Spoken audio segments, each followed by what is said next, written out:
Aujourd'hui, on va parler de l'effet cumulé de Darren Hardy. Il commence son livre par décrire le parcours de 3 hommes pendant une durée de 31 mois. Le premier a décidé de ne rien changer à sa vie. Le deuxième a acheté une grande télé, a commencé à regarder des émissions sur la cuisine. Ensuite, il a installé un mini-bar dans sa maison pour recevoir ses amis. Et le troisième a décidé de lire 10 pages par jour. Il a aussi réduit ses apports caloriques de 125 calories par jour. Il a juste arrêté de boire un café au lait tous les matins. Au cours des 9 mois qui ont suivi, rien n'a changé.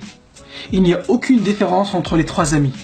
Après 15 mois, tu commences à voir des petits changements. Mais au bout de 31 mois, il s'est passé quelque chose. Le premier, qui n'avait rien changé, était un peu triste parce qu'il n'était pas devenu une meilleure personne. Il n'a pas évolué. Il n'a rien appris de nouveau et sa vie ressemblait à celle d'avant. Le deuxième, qui a fait des choix négatifs, a pris 13 kilos et son couple battait de l'aile car il ne passait pas beaucoup de temps de qualité avec sa femme. Et le troisième, qui a fait des petits changements positifs dans sa vie, a perdu 13 kilos et il est devenu en meilleure forme. Il va probablement vivre plus longtemps. Il est devenu plus positif et plus cultivé parce qu'il lisait 10 pages par jour de façon consistante. Il a aussi développé ses compétences professionnelles et a réussi à décrocher une promotion au travail. Darren Hardy nous explique que des petits changements positifs et de façon consistante peuvent transformer ta vie de façon radicale sur le long terme.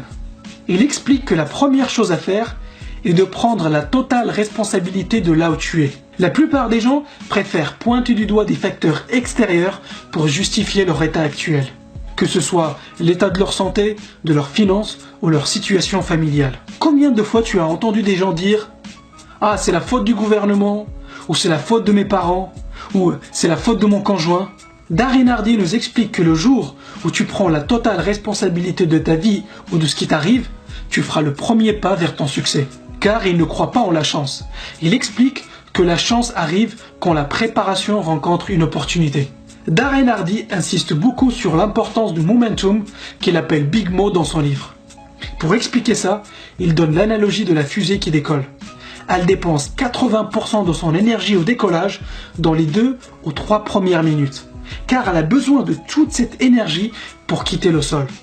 Mais une fois en orbite, elle n'utilise quasiment plus son énergie. Il explique que c'est la même chose qui se passe dans notre vie. Les premiers mois où tu vas commencer à lire 10 pages par jour, cela va te demander beaucoup d'énergie et aussi beaucoup de discipline pour te motiver à lire tous les jours. Il dit que ça demande beaucoup d'efforts pour résister à la tentation des différentes distractions qu'on a dans notre vie et de se concentrer sur ce qui est vraiment important pour nous. Et c'est justement là où se fait la différence entre ceux qui réussissent et les autres.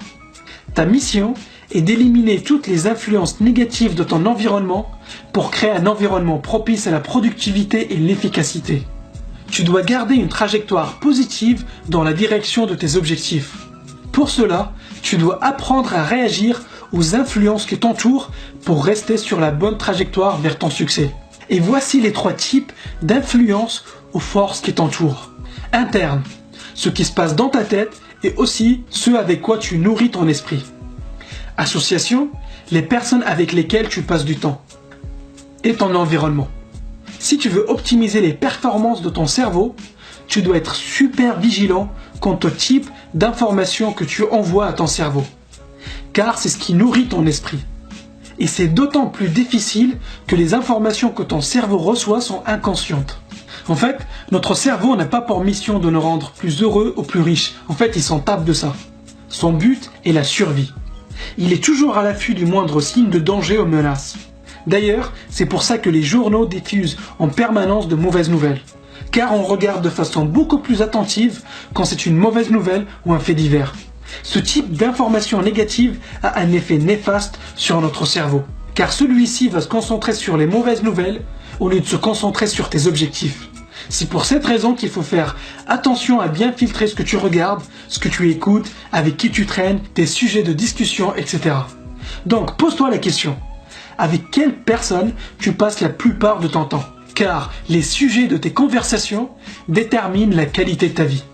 Ils déterminent ton attitude, tes choix et aussi ta santé mentale. Jim Rohn répétait souvent que nous sommes la moyenne des 5 personnes avec qui on passe le plus de temps. Ces personnes peuvent soit te tirer vers le haut, soit te tirer vers le bas. Donc fais super attention à tes fréquentations.